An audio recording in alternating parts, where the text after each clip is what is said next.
Allahümme salli ala Muhammedin ve ali Muhammed. Euzu billahi mineşşeytanirracim. Bismillahirrahmanirrahim. Elhamdülillahi rabbil alamin. Ve bari'il halaiqil ecma'in. Vessalatu vesselamu ala seyyidina ve nebiyyina Habibi ilahil alemin ve tabibi nufusina Ebil Qasim Muhammed.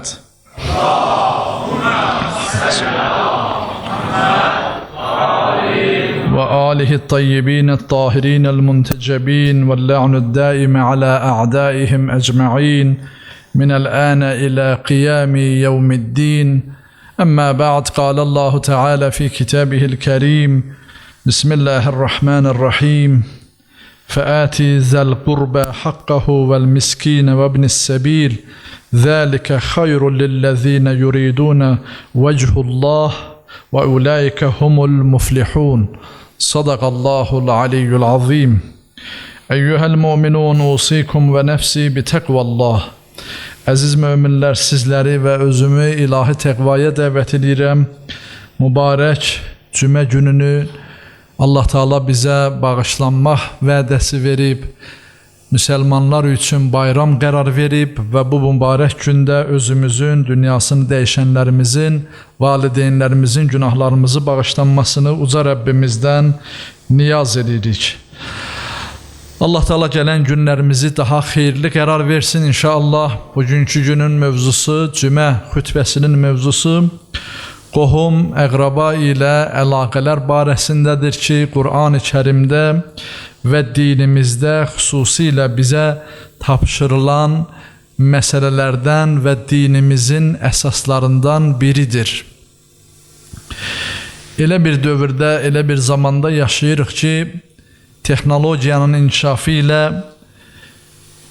istədiyimiz an dünyanın hər bir tərəfi ilə əlaqə saxlayıb, istər səsli, istər canlı şəkildə biri-birimizi görə bilirik.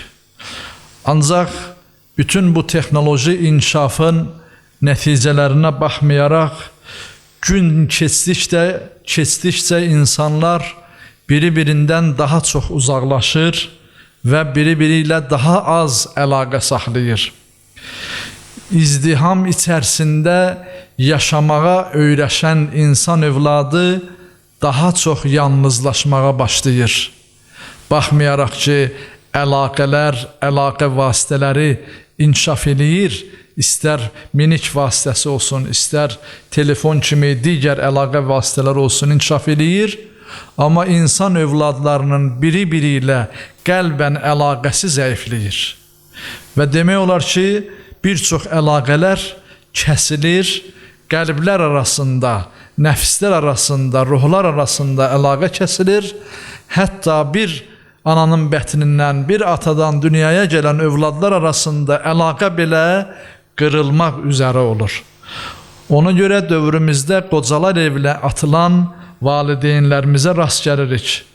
Qohumə əqrabalarımız var ki, illərlə biri-birimizdən xəbərimiz olmur, soruşmuruq və yaxud soruşmurlar. Az da olsa dərdlərini bölüşüb, könüllərini xoş tutmaq istəyən nə çox qohumlarımız var, nə qədər insanlarımız var, bizlərdən umur, amma bizlər onları yada sala bilmirik, yada salmırıq. Bu mənada zaman keçdikcə, texnoloji inkişaf elədikcə, əksinə dinimizin bizdən tələb elədiyi qəlblərin bir-birinə yaxınlaşması, insanların bir-birinə yaxınlaşması və qohumluq əlaqələrinin möhkəmlənməsini Allah Teala ilahi sünnət olaraq bizdən tələb elədiyi bu sünnət nə dərəcədə böyük bir yer tutduğunun şahidi oluruq. Və xüsusən qohum əqraba haqqında Allah-u Teala bizdən bir çox şeyləri istəyir. Bayaq oxuduğum Rum surəsinin 38-ci ayəsində Uca Allah buyurur ki, qohumların, fəqirin, miskinin və pulu qurtarıb yolda qalan kəsin haqqını ver. Allah Teala bizdən tələb edir. Qohumumuz ki, möhtacdır, kasıbdır, fəqirdir və yaxud bir miskin var yaxınlığımızda, ətrafımızda, tanıdığımız, bildiyimiz və yaxud yolda pulsuz qalmış müsafir var. Onların buyurur ki, haqqını ver. Deməli, onların haqqı bizim üzərimizdədir. Allah-u Teala bizdən tələb edirsə, deməli, onların haqqı bizim üzərimizdədir. Biz heç də elə hesab eləməyək ki, kimdənsə hansısa mal almışıq, pul almışıq, borc aldığımız kəsin haqqı üzərimizdədir. Xeyr, Allah Teala bizə o kəsimlərin də haqqının üzərimizdə olduğunu bizim yadımıza salır.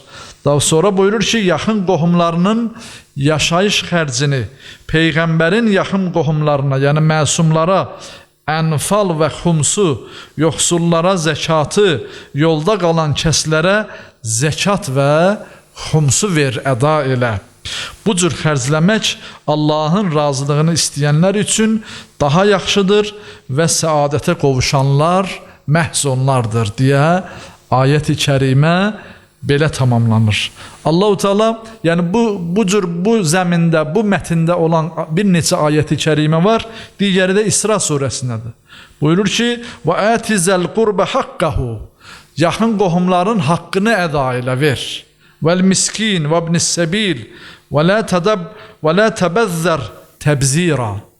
Miskinlərin, fəqirlərin və yolda qalanın və yaxın qohumunun haqqını ver və amma malını israf eləmə. Sonra israf eləməkdə məqsəd nədir? Növbəti ayət-i kərimədə Allah Teala buyurur: "İnnel mubazzirine kanu ihvaneş-şeyatin." Buyurur ki, həqiqətən mallarını haram yollara, batil yollara dağıdanlar şeytanların qardaşlarıdır. Şeytanların dostlarıdır.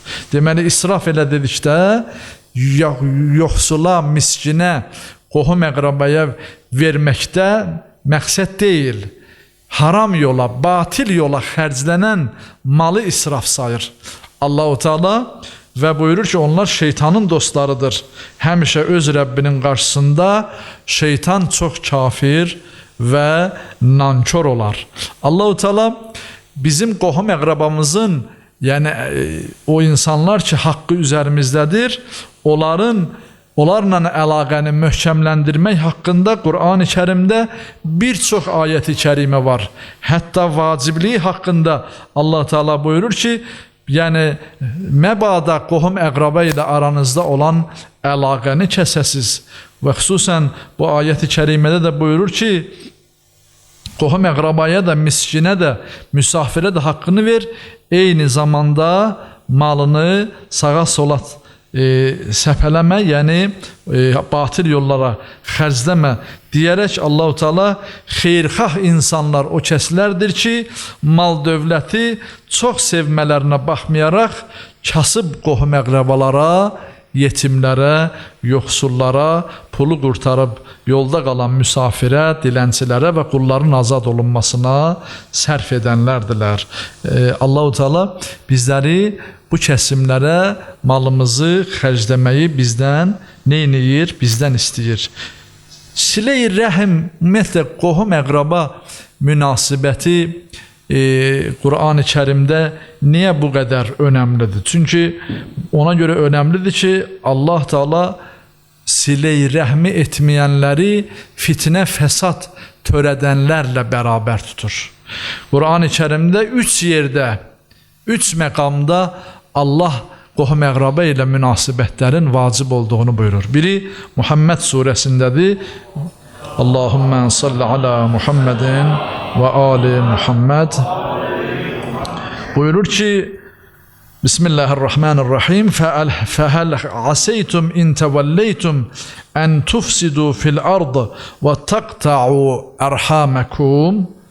Odur ki, sizdən, yəni İslamdan üz döndərəcəyiniz və ya İslamda qüdrət və hakimiyyətə çatacağınız təqdirdə yer üzündə fəsad törətmək və öz qohumlarınızı, qohum əlaqələrinizi tamamilə kəsməkdən başqa bir şey umulur sizlərdən. Yəni münafiqlərə deyə müraciət edir Allah Taala. Yəni insanlar, o münafiqlər ki, yer üzərində İslamdan üz döndərərlər və yaxud İslamın əmrlərin yerinə yetirməzlər, yer üzərində onlar fitnə, fəsad törətməyə hazır namizədlərdir. Fitnə, fəsadın mənbələri onlar olarlar.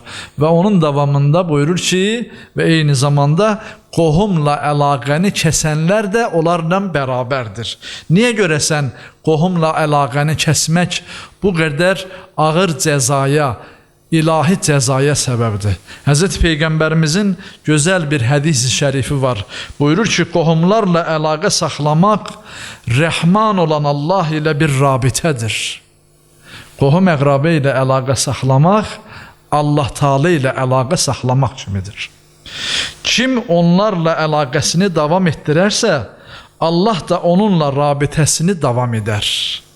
Kim qohumluq bağlarını qopararsa, Allah da o şəxslə əlaqəsini kəsər. Bu qədər mühümdür.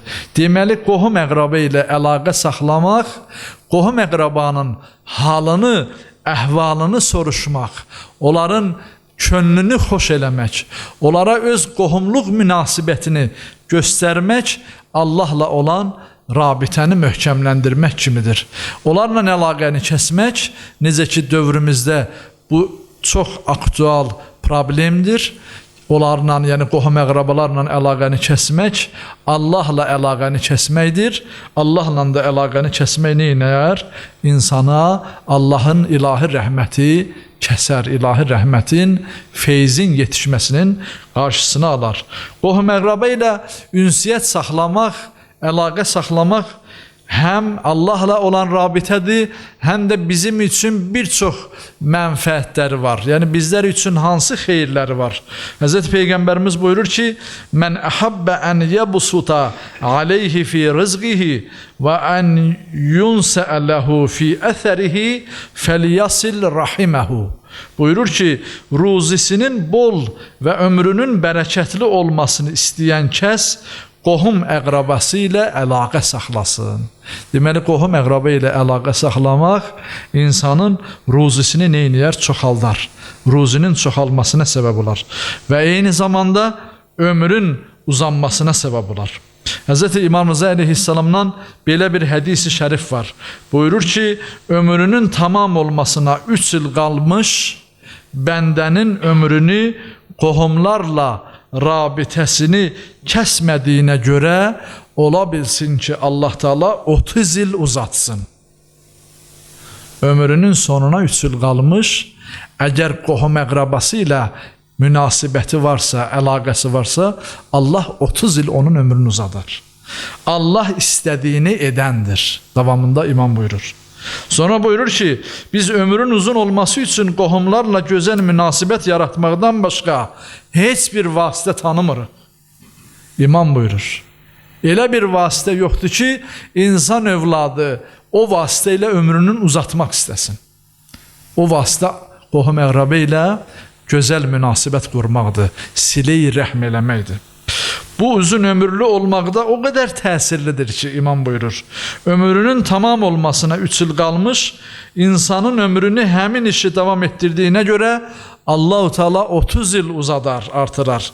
Belə ki, qalan ömrü 33 il olar, ömrünün tamam olmasına 33 il qalmış insanın ömrünü isə silə-i rəhmi tərk etdiyinə görə 30 il azaldıb 3 il edər.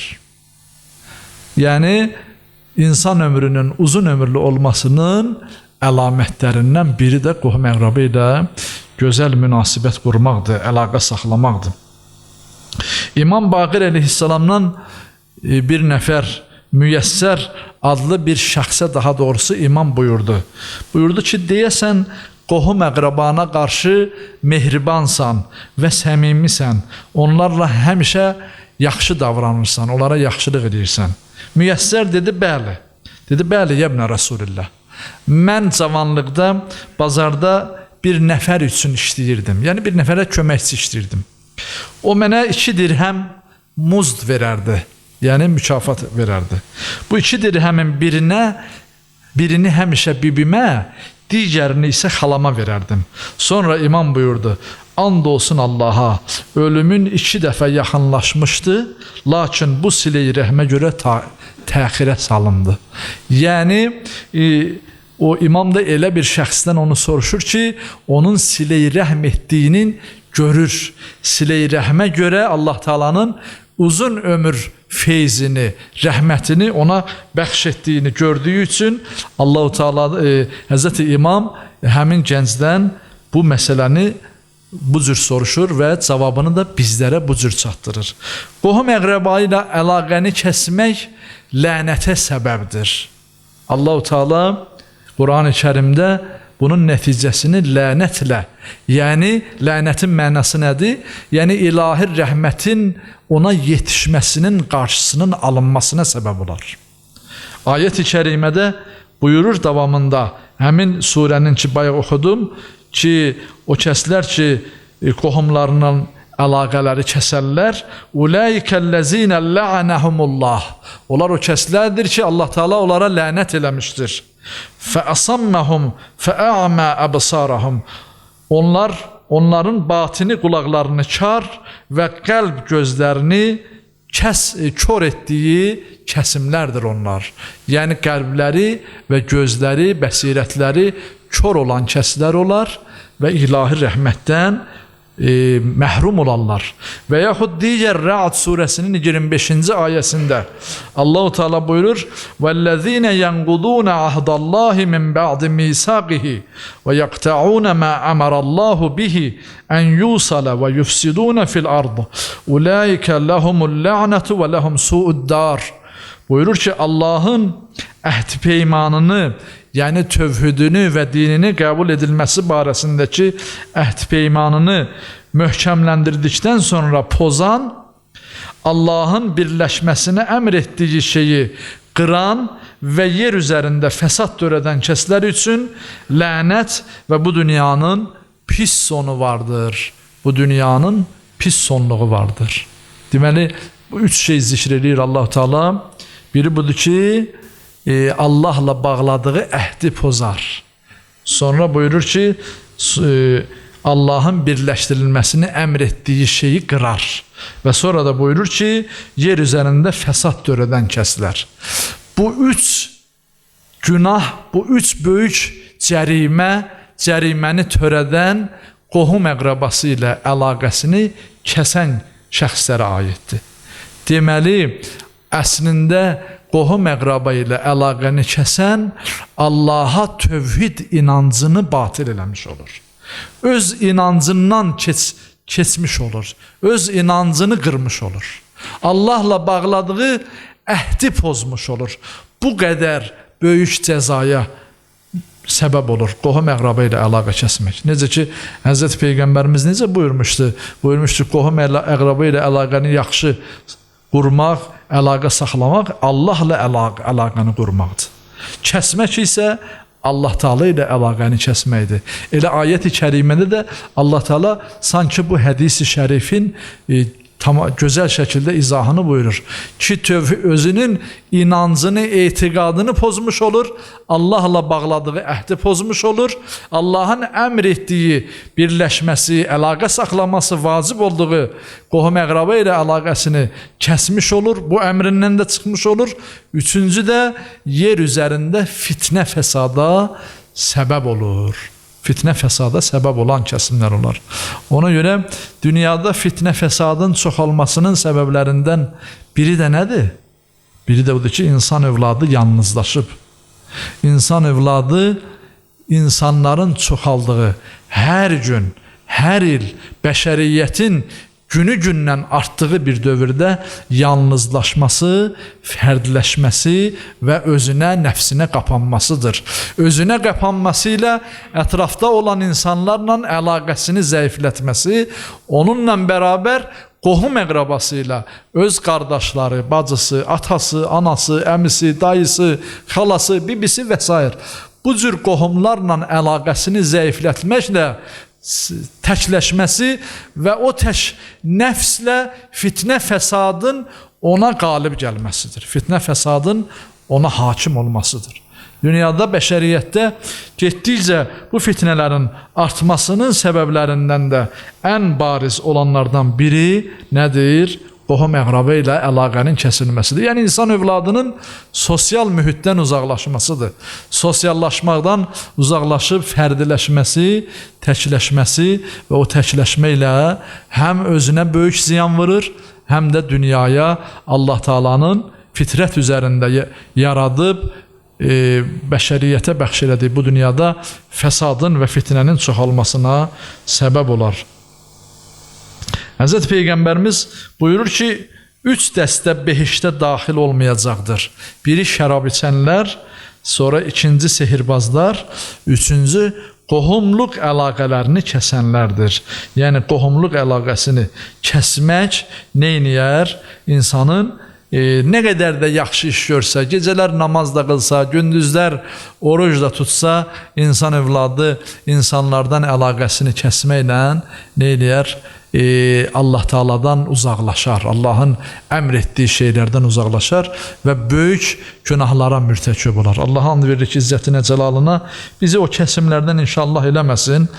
Allah-u Teala bu çətin dünyamızda, ünsiyyətlərin daraldığı bir dünyada, baxmayaraq ki, hər bir əlaqə vasitəsi var, amma içimizə daha çox qapandığımız bir dövrdə öz yaxın qohumlarımızı, əqrabalarımızı yad eləməyi bizlərə nəsib eləsin.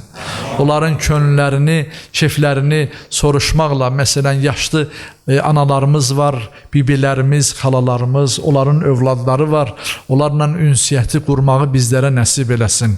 Həzrət Peyğəmbərimiz buyurur ki, qohum-əqrabə ilə məsafəniz bir il qədər də olsa, yolunuz bir il qədər də olsa, baxmayın, o məsafəni qətləyin və gedin qohum-əqrabə ilə əlaqənizi bərpa edin, möhkəmləndirin. Allah Teala bizə o gücü, o izanı, o düşüncəni nəsib eləsin inşallah. Bizi böyük günahlara mürtəkib olmaqdan silə-i rəhmi möhkəmləndirməklə uzaq olmağı nəsib eləsin. Görürsünüz, çox kiçik bir şey kimi görünür bizə qohum-əqrabanın əlaqəni kəsmək, amma çox böyük ağır nəticələr var. Bu ağır nəticələr nəinki dünyamıza, həm də axirətimizə təsir edir. Hədis-i şəriflərdə var ki, qohum-əqrabə ilə əlaqəni kəsənlər hələ axirət evinə köçməmişdən bu dünyada onun fəsadlarını görməmiş bu dünyadan köçməzlər. Yəni, bu dünyada ikən insan övladı o əlaqəni kəsdiyi üçün ilahi rəhmətdən uzaq düşməsinin özü şahidi olar. Allah Teala bizi onlardan eləməsin inşallah. Bizi rabitəmizi, bir-birimizlə əlaqəmizi, mömin, müsəlman insanlarla olan əlaqəmizi, ümumiyyətlə insanlıqla olan əlaqəmizi və onların içərisində haqqı ən çox üzərimizdə olan qohum-əqrabə ilə aramızda olan əlaqəmizi möhkəmləndirməyi bizlərə nəsib eləsin. O niyyətə və Həzrəti İmam Zaman ağanın salamatçılığına, İnşallah onun zuhuru təcillinə Peyğəmbər, Ali Peyğəmbərə salavat zikr edək. Allahümmə salli ala Muhammed və Ali Muhammed. Bismillahirrahmanirrahim. Qul huvallahu əhəd, Allahus samed, ləm yəlid və ləm yulad və ləm yekun lehu kufuvan əhəd. Sadaqallahul aliyyul azim. Allahümmə salli ala Muhammed və Ali Muhammed. Allahümmə salli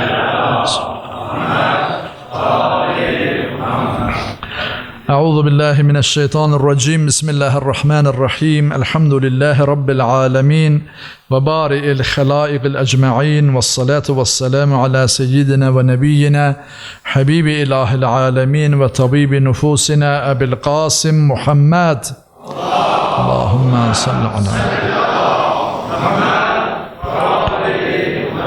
وعلى وصيه وخليفته يعصوب الدين أمير المؤمنين علي بن أبي طالب وعلى قرة العين الرسول الزهراء البتول وعلى الحسن والحسين وعلى علي بن الحسين ومحمد بن علي وجعفر بن محمد وموسى بن جعفر وعلي بن موسى ومحمد بن علي وعلي بن محمد والحسن بن علي والحجة المهدي العسكري اللهم صل على محمد عجل الله تعالى فرجه الشريف أرواح العالمين لتراب مقدمه الفداء. اللهم افتح علينا أبواب رحمتك ويسر علينا خزائن فضلك وكرمك يا أكرم الأكرمين يا أرحم الراحمين. رب اشرح لي صدري ويسر لي أمري واحلل عقدة من لساني يفقه قولي. صدق الله العلي العظيم. كما قال الله تعالى في كتابه الكريم: بسم الله الرحمن الرحيم: وهو الذي خلق من الماء بشرا فجعله نسبا وصهرا وكان ربك قديرا. صدق الله العلي العظيم. Eyyuhel mu'minun, usikum ve nefsi bi takvallah. Aziz müminler, sizleri ve özümü ilahi tekvaya davet edirəm. Allah Teala bizleri tekva ehlinden karar versin inşallah. Müttaqilerden eləsin. Möhtərəm müminler, silatur rahim, yani qohumluq nedir ve yaxud hansı neçə növ qohumluq var? Evvela qohumluq dinimize göre, Kur'an-ı Kerim ayələrine göre qohumluq iki növdür. Biri nəsəbi qohumluqdur, yani soydan, nəsildən gələn qohumluqdur. İkincisi nə isə səbəbi qohumluq deyərlər.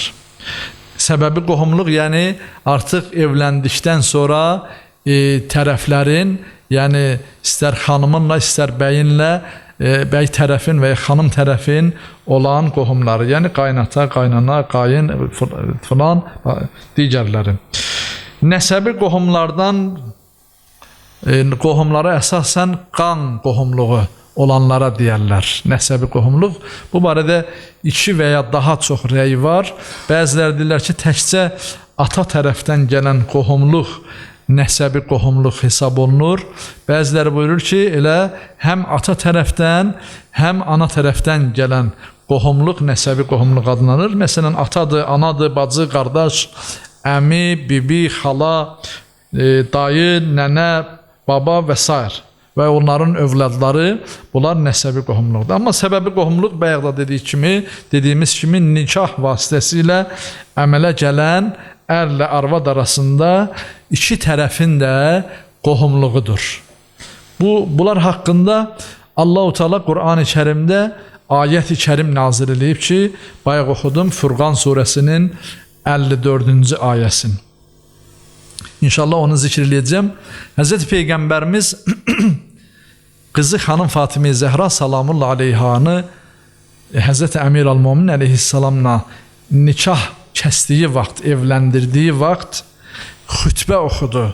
Bir xütbə oxudu və o xütbəsində buyurdu ki, bir hissəsini oxuyuram. Sümmə innallaha ca'alel musahara nəsəbən lahiqan və əmran muftaradan və şəccə bihəl ərham və əlzəməhəl ənəm fəqalə subhanahu və teala huvəl-ləzi xaləqə minəl-mə'i bəşəran və cealəhu nəsəbən və sihran və kənə rabbukə qadiran.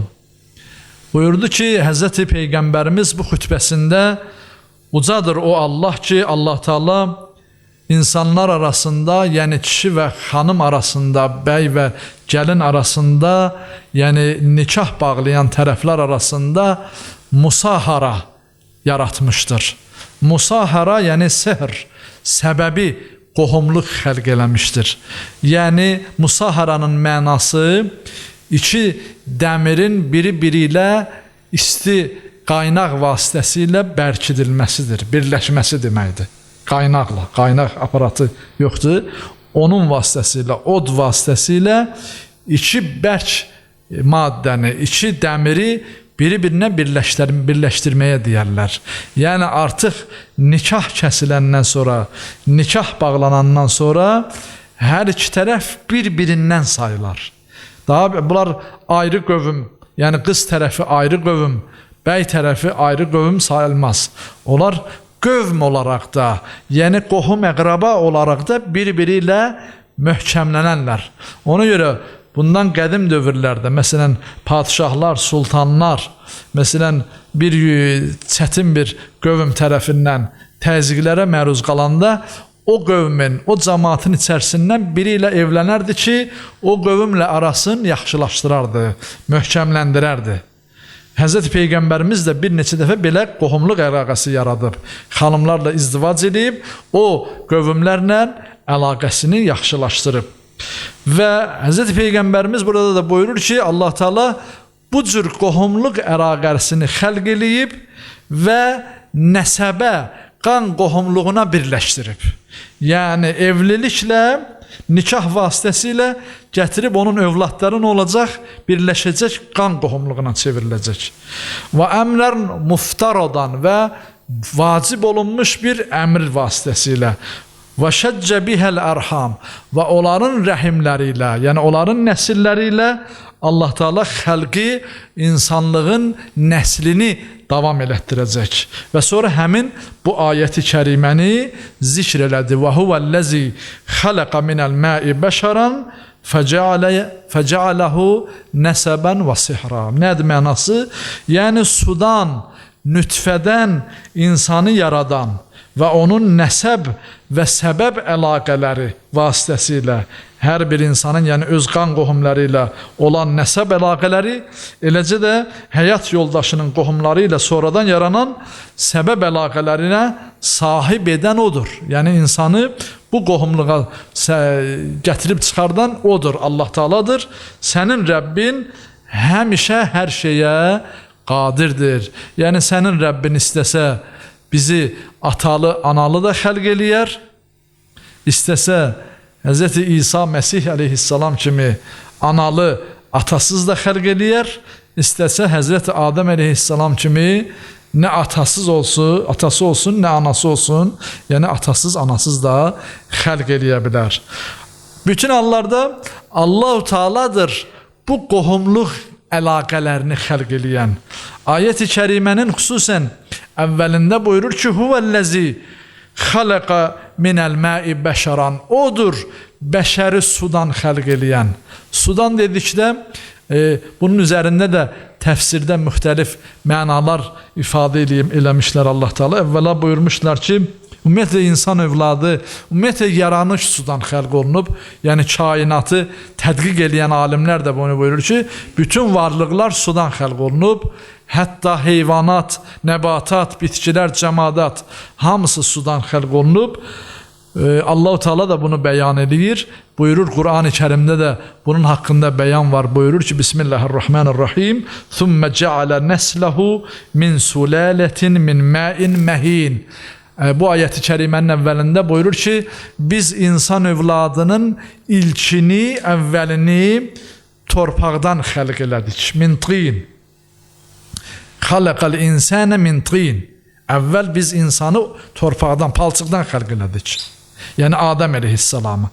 Sonra buyurur ki, sonra isə biz onun nəslini, yəni ilk insanın nəslini min sulalətin, bir sülalə qərar verdik ki, o sudan xəlq oldu. Min ma'in mahin. Mahin yəni dəyərsiz, dəyəri olmayan, heç bir dəyəri olmayan sudan. Yəni nütfədən xəlq elədik. Və ya xuliqa min ma'in dafiq. İnsanı nütfədən xəlq elədik. Həmin o nütfədən xəlq olunan insan üçün istər qan tərəfdən gələn qohumluq əlaqələri qurduq, istər sonradan evlilik vasitəsilə onlara bitişən qohumluq əlaqələrini qurduq. Bu ayət-i kərimə silə-i rəhm haqqında olan ayət-i kərimədir. Bunu həm də zikr eləməkdə bir məqsədim də budur ki, buyururlar ki, Həzrət Peyğəmbərimiz xanım Fatimə Zəhra salamullah aleyha və Həzrət Əmir al-Momin əleyhissalamın nikahında bu ayət-i kəriməni oxudu və bu ayət-i kərimə əslində elə Həzrət Əmir al-Mominin haqqındaydı.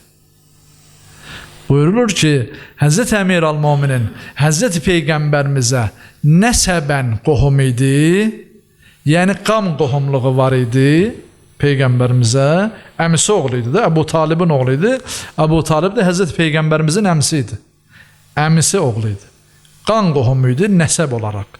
Həm də qızı xanım Fatimə Zəhra ilə evləndikdən sonra sıhran, yəni sonradan xanımı tərəfindən də qohumluq əlaqəsi yaratdı. Allah-u Teala bu ayət-i kərimə ilə də onları neynədi? müjdələdi. Həzrət Əmirəl-Möminin, sən necə nəsəb qohumluğun var idi, Xatəmül Ənbiya və Seyyidəl Mürsəlinlə Allah Teala sonradan sıhr vasitəsilə də, yəni xanımın vasitəsilə də səni Həzrət Peyğəmbərimizin gələcək nəslinə, pak övladların üçün qohumluq əlaqəsi xəlq elədi, yaratdı Allah Teala. Allah'ın verir ki, İzzətinə, cəlalına bizi o pak, o şəcəratü tayyibədən, o pak nəsildən, o pak sülalədən əmələ gələn Peyğəmbər övladlarını tanıyıb, onlara itayət eləməyi bizlərə nəsib eləsin. Onların xüsusən sonuncu nümayəndəsi, həyatda olan zəmanəmizin imamını tanımağa bizlərə nəsib eləsin. Allah Teala o zəmanə imamımızla rabitəmizi, əlaqəmizi möhkəmləndirməyi hər birimizə nəsib eləsin. Onu səhih səlamət eləsin, zuhurun təcil eləsin. Bizi də qohum əqrabalarımızla və xüsusən də Həzrəti Peyğəmbərimizin nəslindən gələn qohum əqrabalarla olan əlaqələrimizi möhkəmləndirməkdə bizləri müvəffəq eləsin. O niyyətə Peyğəmbər, Ali Peyğəmbəri salavatla yad eləyək. Allahümmə salli ala Muhammed ve Ali Muhammed. Bismillahirrahmanirrahim. İnna a'taynakal kevser fesalli li rabbike venhar. İnne şani'eke huvel abtar. Sadaka